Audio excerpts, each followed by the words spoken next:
Can I be honest with you? I'm tired. Can I just be very real with you? I'm gonna be very real with you, okay? You might be like, ew. I'm sorry, I'm gonna be real with you. I'm tired. I'm tired of everything I thought that was good in this country growing up not being what it actually is. I'm tired of everything not being what it was told to me to be. I'm tired of the fact that I served in the military, okay?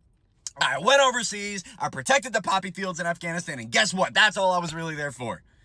I wasn't there for any type of real patriotic anything. I was there to subjugate a Middle Eastern country, probably on the behest of another Middle Eastern country that starts with the letter I. I'm tired of finding out everything about my food has been a lie to me. I'm tired of figuring out everything about our government has been a lie. I'm tired of figuring out that sports, something that I love at the professional level, is just a giant circus. They just want you to bet. They just want you to drink. They just want you to spend money. I'm tired of every single moment of my life being treated like it's just like I'm a walking pay stub for them. Every moment I'm being marketed to. Every moment my data is being utilized so that ads can be more perfect to give a higher likelihood that maybe I will purchase now or in the future. I hate that everything's becoming a subscription. I hate that the tech bros are slowly winning and turning this into a tech surveillance state. I'm tired that everything politically is so divided that no one can even talk about it without getting angry. I'm tired that we can't make any progress. I'm tired that we can't get on the same page. I'm tired that we've seen everything happen since the Epstein list. We have plenty of reason to do something about this as a people, and nothing has happened, myself included. I'm tired of not seeing the light at the end of the tunnel, guys. I'm tired of not being able to come on here and tell you, look, housing prices are going to come down to X because of Y. Hey, they created this new affordable product here to help people to be able to travel, and they're going to take care of this, that, and the third. Or, hey, they actually fixed wages. You're going to be able to work hard and make good money and make a lifestyle for you here in America. It's only going to take 3 years. Here's the plan. Like, I wish they had that. I wish there was legislation that was coming out about term limits, age limits, insider trading, getting corporate and federal, or corporate and country... corporate and foreign lobbying out of our Congress. I wish to God I could get on here and tell you that they destabilized the carried interest loophole, that 20 and 2 is gone for private equity. I wish I could tell you that they reinstated Glass-Steagall, that they got rid of this 2004 margin rule change, that Citizens United's been overturned. I wish I could tell you these things. And we know that they need to be done. We know that the greedflation, because of unfettered corporate spend and greed since COVID, led us to a world where this K-shaped economy feels like the bottom shape of the K is dying financially. And the top side of the top 10% of the economy that's doing good since COVID, I'm one of those people. I'm one of those people, by the way. I'm not going to lie to you. I'm not a Nepo baby. I earned it, but like, I'm one of those people. I can still see those people struggling, though. I'm still trying to do what I can to help that person. I don't do enough. I can do more. I can volunteer more at like a food bank. I could get more involved in my local community, local politics, local boards. I could do more. We could all do more to help our fellow man. But why is it we're watching our fellow man have the rug pulled out from under them? We're yelling that the rug has been pulled out from under them, and everyone's like, why are you being so political? I just want people to be able to survive, eat food, and have a shelter. I don't want people to go bankrupt because of a hospital bill. I don't want someone to have to work 3 jobs to get by. I don't want a single mom to think it's impossible. I don't want 12% of under 30-year-olds to not be married or have a kid. I don't want everyone to just rent something and be happy. That's not fun. Having a garden's fun. Being able to play with your kids in the backyard is fun. Painting your house pink if you want is fun. Okay? I want us to be able to have fun in our life. I want us to be able to live this life and enjoy this life and love the people around us and bring up real community and have real friends and have real connections and not be socially distanced and not be just kept behind these screens all the time. I want to connect. I know you want that maybe too. I want my family and my daughter to walk into a labor market that isn't controlled by robots and AI running around everywhere. They're shooting lasers. Like, I don't want this future lily pads toward economic totalitarianism that we are on. We are on a path where they will continue to divide us between blue and red until they have all the green. That's the path we are on. I'm tired of finding out everything connects back to Israel. I'm tired of finding out that we're not ever going to get anything more on the Epstein files. I'm tired of learning that they know exactly what's going on in our economy and they fail to do anything about it. I hate the fact that the next time our economy wobbles, they're just going to bail out banks and print money. I hate it. I hate it all the way down to the founding of the country. There's so much that is corrupt and it just institutionally bad. And we're seeing it now in real time, maybe because of social media and the internet. Maybe just because of social media, internet, because since the central banking epidemic that happened from 1907 to 1913 that led into the Great New Deal, the Bretton Woods Agreement, the Nixon shock, and then getting into, you have the Powell Memo and the Fair Credit Act Union in around that time, and then you have Reaganomics, and then you have NAFTA, and then you have Glass-Steagall, all the way up to the 2008 housing crash, Citizens United, like walking through all of it. It's like, wow, we've really been on this path of totalitarianism for some time. And now it's like we're realizing it. Now it's like we're finally seeing it come to light. We want to stop it. We don't know how. I'm not saying I have the solution, but man, I get tired of watching day by day people get just a fire under their butt for we need to make change, only to see that change not come to fruition, only to see that group that they were a part of fall apart, only to see the energy dilapidate from what was originally something that was very strong. And I think there's a lot of energy right now that is sitting as stagnant energy in this country that could be turned into kinetic energy if we move together as one. If we started to grow together, if we started to come together with ideas, with movements, with ways that we can actually just connect at a human level and understand at a human level that we can do better for each other as humans. And I don't even know if I'm making sense right now. Let me pray for you. Dear Lord, thank you for this opportunity to have this piece of technology in front of us. I don't even understand how it works. I don't get Bluetooth.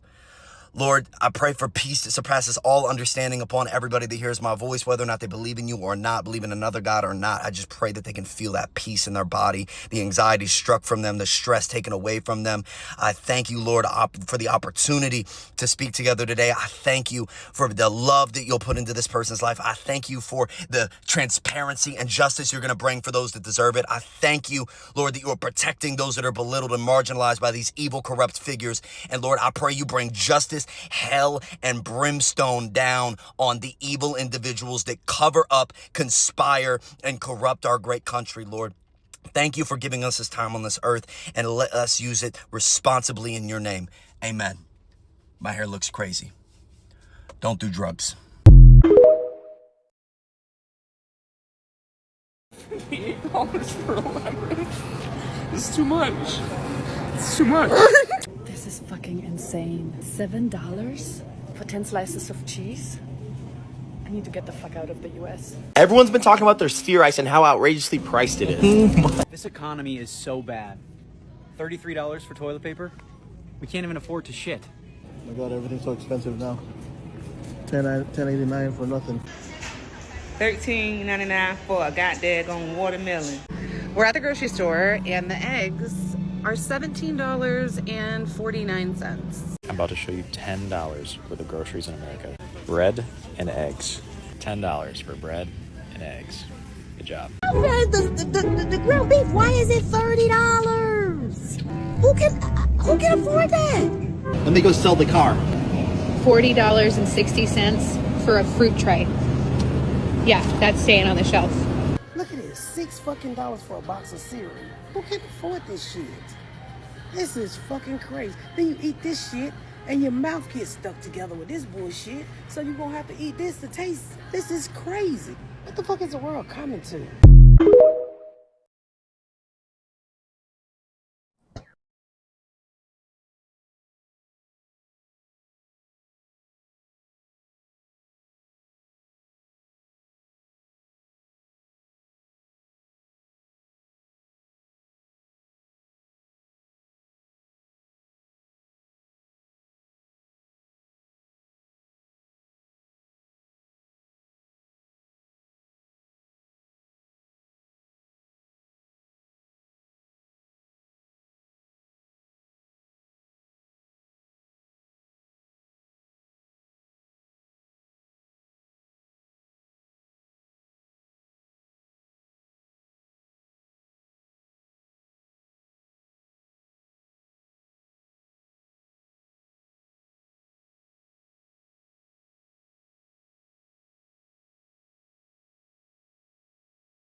I believe the United States of America will collapse. I believe this because the people in power will not deal with poverty or wealth inequality. So long as we tolerate poverty, our society will get sicker and sicker. We will all slowly become more impoverished, and our sense of humanity will dwindle even further than it already has. The demise of this empire that is America will be the result of us tolerating the misery of others. Misery that could be so easily cured if we just cured poverty. It is not normal to have tent cities in every single major city in America in the greatest country on earth. It isn't normal to have people working full-time jobs just to live in their cars. And those are somehow the lucky ones, because there are homeless people living on the street who have nothing and they work full-time jobs. This is not normal. It is not normal for people to work the entirety of their lives just to lose everything because they had to pay extortion rates on medicine when they got sick. I say it isn't normal, but it actually has become normalized. We've all become numb to these things. We've become numb to driving past the homeless every day. Our society has become numb to seeing abject poverty every single day. This is a sign that our society is sick, and it will only get sicker so long as the people in power continue to allow poverty to exist. The truth is, the people in power have no intention of curing poverty. The only intention they have is to keep power out of the hands of the people and to keep people poor and money going into the hands of corporations and their rich friends. And despite what the media says, curing poverty is not hard. Very easy, in fact, but the government doesn't want you to know that because they want you to believe the lie that there's not enough money. Yet there's always enough money for their wars. There's always enough money for corporate bailouts and for corporate tax cuts. How is it that we never have enough money to take care of the American people, but we have enough money to pay the weapons contractors all the money they need for war? And there just always seems to be another forever war. The cure to crime, poverty, and needless misery is simply taxing the rich and ending the forever wars. Thank you all so much for watching, and I appreciate your face. I don't know who's out here living the American dream, but I can tell you one person who isn't, and that's me. I have 4 kids, and I'm working 3 jobs, and I'm still struggling. I have my full-time job. I'm a 911 dispatcher. My other 2 jobs, a waitress. The American dream should not be this hard. I should not have to be working my life away, being away from my kids. You know, sometimes I have to pick. Am I going to pay my electric bill? Or am I going to buy groceries? Because my kids need to eat.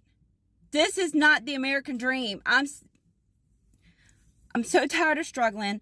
You know, so many people are going to work, working multiple jobs just to pay for a house to sleep in.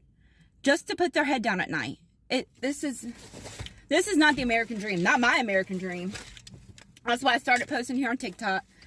So hopefully I can slow down some so I can spend time with my kids. Life shouldn't be this hard. I know one person that's making 6 figures and they're still struggling. Why's it gotta be so hard? Anyways, if you want to help this mama out from struggling, you know what to do. I'm headed into work to work at Buffalo Wild Wings today. I have to work a double. Say a prayer, I make some money.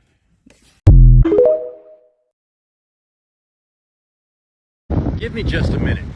Does anybody else feel like the United States isn't even a fucking country anymore?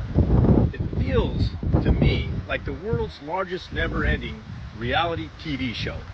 Every single morning, another episode drops. Somebody gets indicted, somebody gets pardoned, and somebody gets bombed. Somebody gets hauled away in handcuffs. Somebody stands behind the flag and tells us, this time it's gonna be different. Yeah, right, buddy. Then the credits roll, and we go to bed, we wake up once again, and binge the next ridiculous fucking episode. That is the hustle. Howard doesn't need our loyalty. It just needs our attention span to be shorter than the next headline. While we're clawing the fuck out of each other in the comments, they're moving money. They're trading favors, writing laws that nobody reads, and selling us the same tired circus with fresh paint on the tent. I have walked through enough cities on this planet, met enough strangers, and seen enough of the world to know that most people are not looking for another enemy. They're looking for a good cup of coffee, a decent meal, someone to kiss goodnight, a reason to laugh before the sun goes down another day. Somewhere along the way, we got addicted to outrage. We started treating anger like it was a civic duty. Like if we're not furious every waking minute, we're somehow sound asleep. And that, my friends, is bullshit. Outrage is a drug, and the people selling it are making a fortune. I don't think we need a louder America.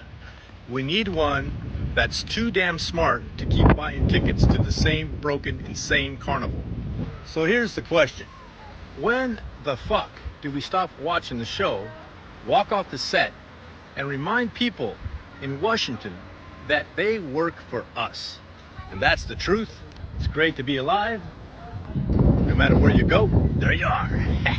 Over half of America is basically saying my bank account and these press conferences are not having the same conversation. Because a new report says 55% of Americans say they are struggling financially. And the wild part is every couple of weeks, somebody with a net worth that looks like a lottery jackpot comes on TV to explain to regular people like you and me that everything is getting better. And I'm like, better where? Because the math has to math at the kitchen table, not just on a government spreadsheet. And to be fair, this is not a new problem. This is the same mistake that Joe Biden made when he kept saying inflation is down, things are better. Because millions of Americans kept looking at their grocery bills, their utilities bills, going, better for who?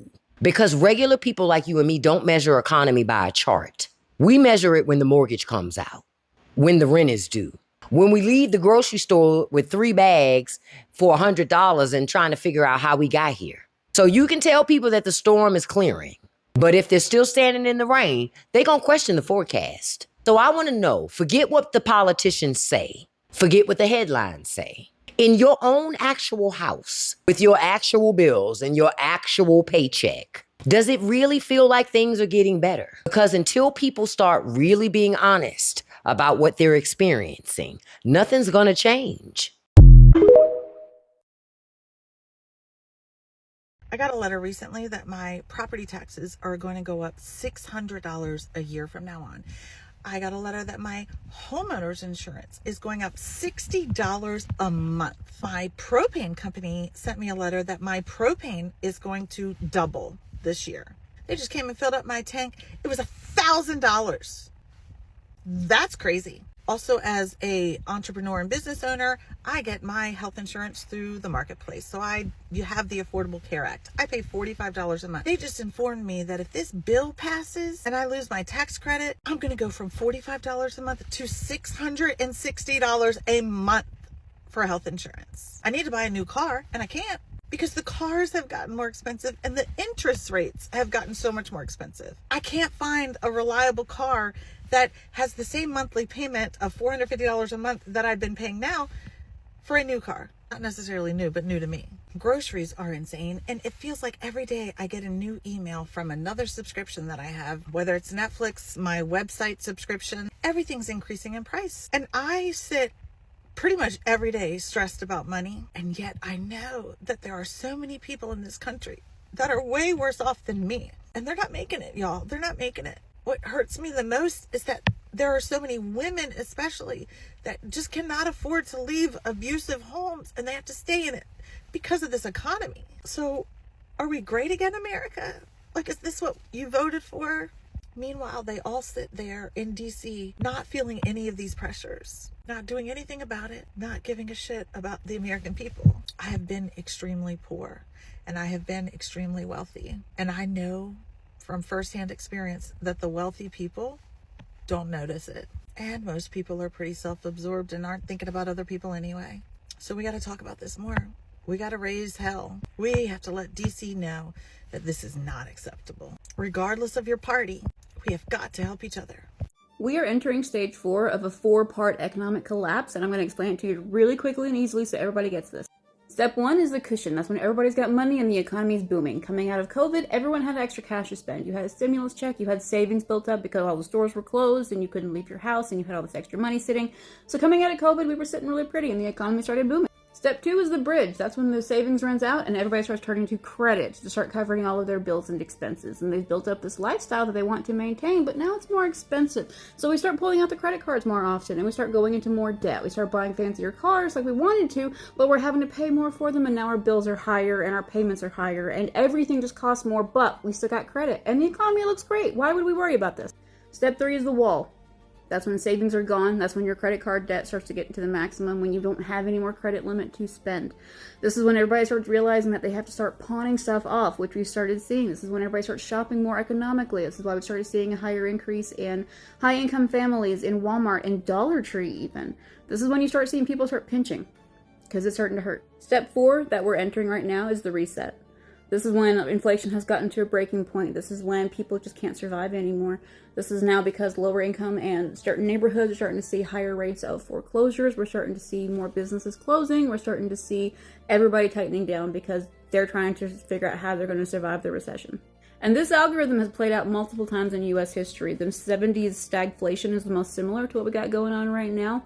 But just remember that most of the numbers that we're working off of are before the real pain from the tariffs have hit and before you take into account the cost of gas having risen. This is exactly why 40% of U.S. households wouldn't be able to survive a flat tire right now. They don't have the savings and their credit's completely maxed out. And the summer's only going to get worse. Gas prices always rise in summer, and when you add the Iran war on top of it, they're going to just explode. Not to mention that we're going to start seeing the effects of having been in this struggle start coming through in July. So right now is planting season with farmers, and if the farmers didn't have access to the seeds and the oil and the products and the fertilizers that they needed because of transportation issues and because of shipping issues, because of the oil prices, we're going to start seeing that coming through in July when we have a decrease in available produce and an increase in... And honestly, that goes for most goods. Most goods have to be transported in some fashion, so you're going to start seeing the fallout of those shipping cycles coming through around July. So everything in July is going to immediately, go up 20-ish% minimum.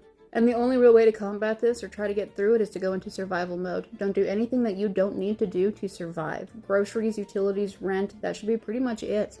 Anything that costs anything for fun, sorry, can't happen. And do your best to move all your variable interest rate debt into fixed interest rate debt, such as a personal loan. Close the card after you empty it, and then put it on a fixed rate loan so that it can't go up on you because the APRs on credit cards are going to start climbing. Mine personally went from 21 to 26 this past year, and they didn't even say anything. They do it quietly. They do it sneaky. They don't tell you about it since you already signed the dotted line when you open the card saying that they can change their variable rate. But you need to go back and double check it because they're going to start creeping up. Average credit card APRs a couple of years ago, I think it was 2022, was 22%. Now the average is closer to 30. A lot of them I'm seeing are 27 and 30%. And I know it sucks for a lot of people and you don't really have the extra, but put anything you can into your savings account. Try to hang on to it. Try to go into a high yield if you can. But you're going to need the money. Everyone's going to need it before the summer's out. You're not struggling because you're poor. You're struggling because you live in the USA. You're struggling because prices have gone up tremendously, but the wages haven't. You're struggling because your bills continue to increase, but your wages haven't.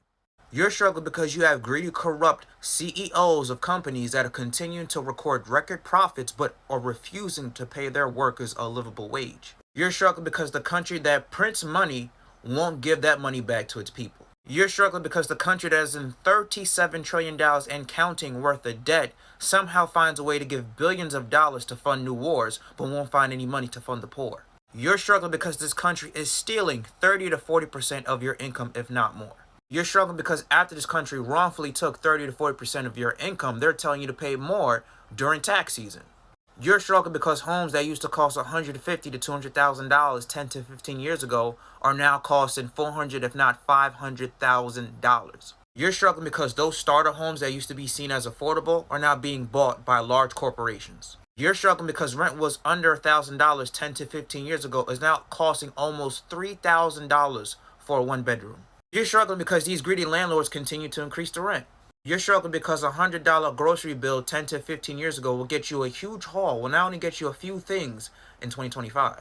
You're struggling because the gas that you used to fill up your car used to be $1 and some change per gallon is now almost $4 a gallon.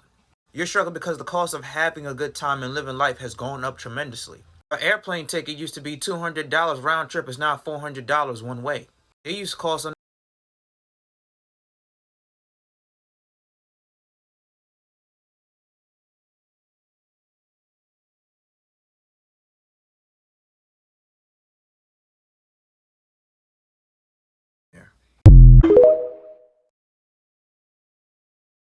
I'm an American, and this is my message to anyone who lives outside of America. We are fine. We're fine. We're totally fine. Sure, our president is basically acting like a dictator and sending his most loyal goons out to do destruction in the streets, but we are still going to work. We're still checking our emails. We're still replying to some of those emails. Oh, what does that email say? Budget meeting at 4 p.m. Yes, I can definitely make the budget meeting at 4 p.m. That's totally fine. That's totally fine. Oh, and yes, is the president's goons, are they actually ending people's lives? Yes, but we're fine. Oh, what's this email say? Oh, do a performance review. Yes, I had very good performance at my job this year. Are they also just detaining people whether or not they're citizens and doing other horrible things? Yes, they are doing that also. But what does this email say? Oh, pay my healthcare bill? Yes, I would love to give more than half of my income to pay my healthcare bill because I can't afford it, because I can't afford anything. America is amazing. We're fine. We're fine. We're fine.